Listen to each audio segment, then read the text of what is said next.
Do you feel exhausted by your own emotions? The daily roller coaster that keeps you from focusing, from acting, from being who you need to be. You try to process, validate, understand every feeling, and the result is always the same. More exhaustion, more paralysis. Stop. What if the path to power isn't feeling everything, but rather learning to disconnect? The wisdom we seek today is counterintuitive. It's the art of cutting away what limits you, of turning your vulnerability into a sharpened weapon. Today, you will learn to master the art of not feeling. The Phoenician sea roars. Ships' planks groan, then crack like bones. A wealthy merchant named Zeno watches a lifetime's fortune. Fabrics dyed in purple, ceramics, spices, be swallowed by the dark waves. He clings to a piece of wreckage, the only survivor, and watches the sea take everything. He does not scream. He does not curse the gods. He simply observes. You do the same thing on a smaller scale. The phone screen lights up your face in the dark. A message you didn't want to read. An email with a rejection. A photo that proves a betrayal. For an instant, you feel nothing. Just a white hum, a void. The world freezes. Most people panic after that moment. They fill the void with rage, with despair, with self-pity. But in that freezing, in that instant of shock, lies the seed of an immense power, the power Zeno discovered. The Machiavellian secret of stoic control is not about suppressing emotions. Repression is for amateurs. It's a poorly built dam, waiting for the next storm to burst and flood everything. What we are discussing is more subtle. It's more surgical. It's the difference between a club and a scalpel. The original Stoics, like Zeno, gave us the fundamental tool. They understood that emotion is not an external event that happens to us. It's an internal product. It's a judgment we make about an event. The offense is not in someone's words. It is in your interpretation that those words are in fact offensive. The tragedy is not in the loss. It is in your judgment that what was lost was essential to your happiness. Understand the depth of this. If emotion is a judgment, then it is optional. Stoic control is the skill of creating a space between stimulus and response. In that space, you do not suppress, you analyze. You use the emotional scalpel. You ask, is this under my control? The answer is almost always no. You ask, does this threaten my ability to be virtuous, to act with reason and courage? The answer is always no. Only your own actions can do that. After making these cuts, what remains of the original emotion? A ghost, an echo, information, nothing more.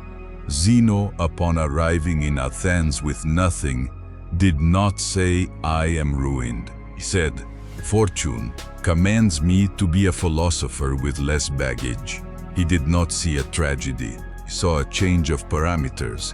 He cut away despair, and in their place, he found freedom. The paradox is this: by refusing to be a victim of emotion, he became master of the situation.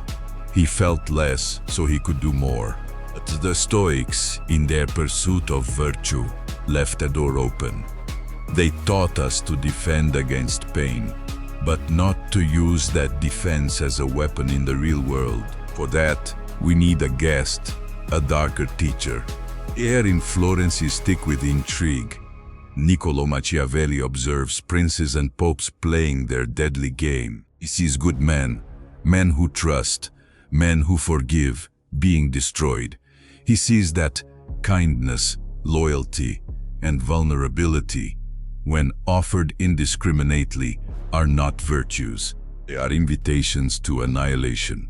Machiavelli writes that men are ungrateful, fickle, feigners, and dissemblers. Expecting them to act with honor because you act with honor is a fool's bet.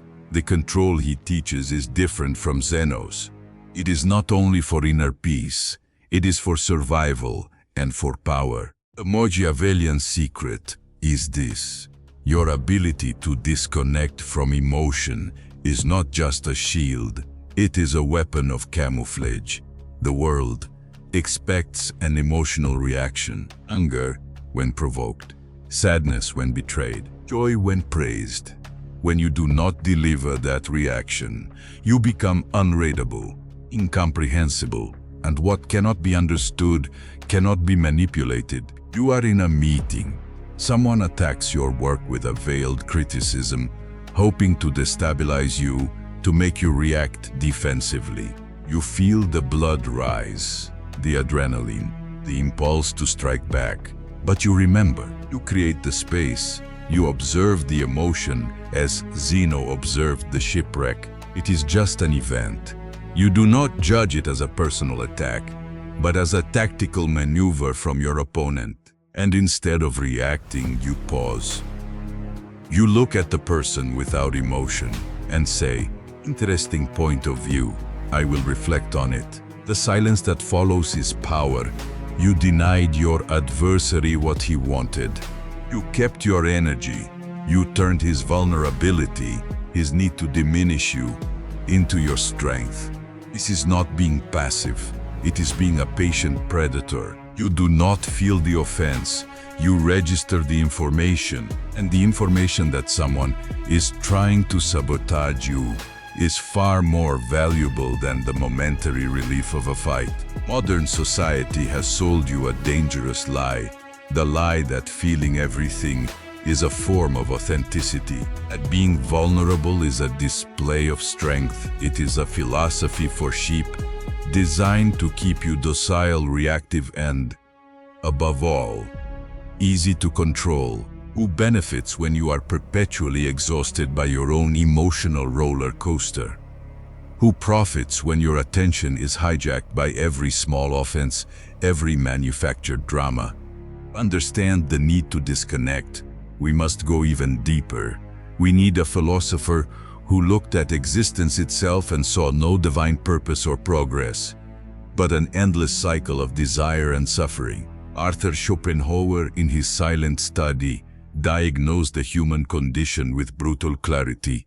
He called it the will, a blind, irrational, and insatiable force that drives us to want, to strive, to procreate, to desire, with no final goal other than its own perpetuation. Your emotions, to Schopenhauer, are not yours. They are the shackles of the will. Joy is only a temporary relief from the pain of desire. Sadness is desire frustrated. Love is the most ingenious trick of the will to ensure reproduction. To feel everything, in this context, is to be a perfect puppet, is to dance to the music of a force that does not care about you, your peace or your happiness.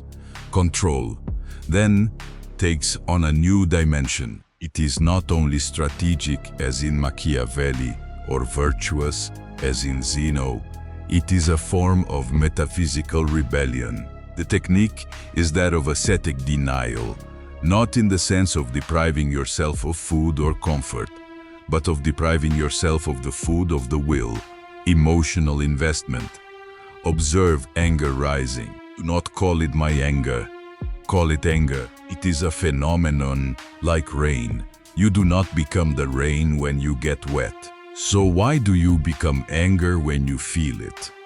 Observe it without identifying with it. Let it pass through your body without clinging to it. This is the silent process of disengagement. You are, in practice, starving the will inside you. You stop feeding the parasite. Uniquidua. Também no PIB dos Farians. Zeno's foundation, the realization that emotions are optional judgments. Machiavelli's strategy, using the absence of emotional reaction as a tool of social power. And Schopenhauer's metaphysics, understanding emotional detachment as a liberation from the tyranny of existence itself. Together, they form the perfect scalpel. Does this turn you into a robot without feelings? A cold monster? It is the fear that keeps you chained. The paradox is that, by refusing to feel the trivial and reactive emotions that life throws at you every second, you free an immense capacity to direct your emotional energy toward what truly matters. You do not waste your willpower getting outraged at a stranger in traffic. You save it to have a difficult but necessary conversation with someone you love. You do not exhaust your inner peace ruminating over a criticism at work. You use it to focus and create something of unquestionable value. You do not become incapable of feeling. You become selective, terribly selective. Most people are like a house with all doors and windows open. Any wind, any animal, any stranger can enter and turn everything upside down. Stoic Machiavellian control is to build a fortress. You do not hate the world outside. You simply understand that not everything deserves to enter. You become the guardian of your own gate. You decide who enters, what enters, and when. Feeling less garbage allows you to feel more of what is treasure. That is the final paradox. But make no mistake, this path has a price. It is a solitary path. People around you, addicted to drama and mutual validation through complaint, will not understand you. When you do not join the circle of outrage, they do not see strength, they see arrogance. When you do not react to a provocation, they do not see discipline. They see weakness or coldness. You will be an observer. You will see friends and colleagues burning in bonfires of anxiety and anger that they themselves lit. And your calm will be, to them, an offense. You will have to sacrifice the easy connection that comes from shared suffering. The camaraderie of misery. You are the sentinel on the wall. You see the battle below, the chaos, the noise, the blood. But your job is not to jump into the fight. Your job is to hold the post. It is to see the bigger picture. It is to stand firm while others are swept away by the storm. The pain of battle is sharp and hot. The pain of the sentinel is cold, heavy and constant. It is the pain of discipline, the pain of responsibility. Control is not free. It is paid with the currency of solitude. Be prepared to pay the price. Control is power. The power to decide what affects you. The power to allocate your finite energy. The power to act while others are paralyzed by emotion. It is the power to be the rock, not the wave. Remember Zeno.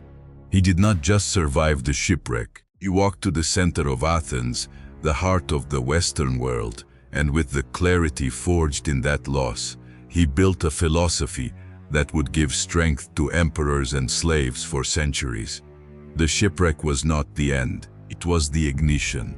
The loss did not create a void, it created a clean space. Now look at your life, at the most recent shipwreck, the project that failed, the trust that was broken, the hope that crumbled into dust. The noise of your emotions is deafening. Self-pity is a siren song calling you to the rocks of despair. But now you have a tool, a scalpel. You do not try to gather the wreckage. You do not weep over the splinters of wood. You turn toward the open sea. And for the first time, you do not see an abyss of loss. You see a horizon of possibilities. You turn your back on what was destroyed. And you begin to walk.